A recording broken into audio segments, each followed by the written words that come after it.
সময় যত পার হচ্ছে ততই এগিয়ে আসছে পবিত্র রমজান শুরুর মাস। আর রমজান শেষেই বিশ্বের মুসলিমরা পালন করবে পবিত্র ঈদ উল ফিতর। তাই এখন থেকেই শুরু হয়েছে ঈদ উল ফিতরের সম্ভাব্য দিনক্ষণ গণনা।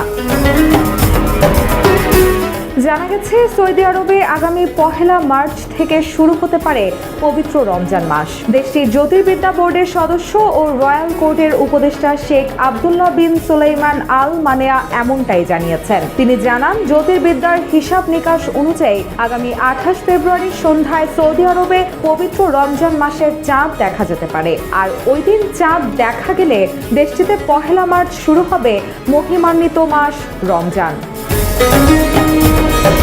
তিনি আরো জানান, এবছরের রমজান মাসটি 29 দিনের হতে পারে। সে হিসেবে রমজানের শেষ দিন হবে আগামী 29 মার্চ, আর ঈদ উল ফিতর পালিত হতে পারে 30 মার্চ। তবে রমজানের চাঁদ দেখা যাওয়ার বিষয়টি ঘোষণা দেবে সুপ্রিম কোর্ট। যমুনা ইলেকট্রনিক্সের সুপার এক্সচেঞ্জ অফারে 1-এর ভিতর 3 পুরনো বদলে নতুন নিন।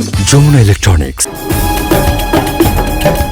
রয়্যাল কোর্টের এই সদস্য বলেছেন, 1446 হিজরি সনের রমজান মাসের চাঁদটির জন্ম হবে 28 ফেব্রুয়ারি শুক্রবার রাত 3:44। ওই দিন সন্ধ্যায় সূর্যাস্তের 32 মিনিট পর্যন্ত চাঁদটি আকাশে অবস্থান করবে, যার অর্থ খুব সহজেই চাঁদটি খালি চোখে দেখা যাবে।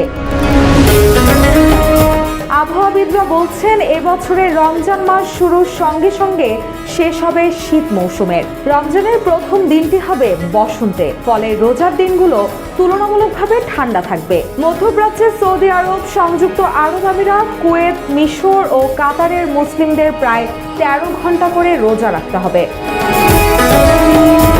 এদিকে সাধারণত মধ্যপ্রাচ্যের দেশগুলোর একদিন পর বাংলাদেশ সহ দক্ষিণ এশিয়ার বেশিরভাগ দেশে রমজান মাস শুরু হয়। সে হিসেবে এবছর বাংলাদেশের মুসল্লিরা মার্চের 2 তারিখ থেকে প্রথম রমজান পালন করবেন। রুশাসু জয় জয় দিন।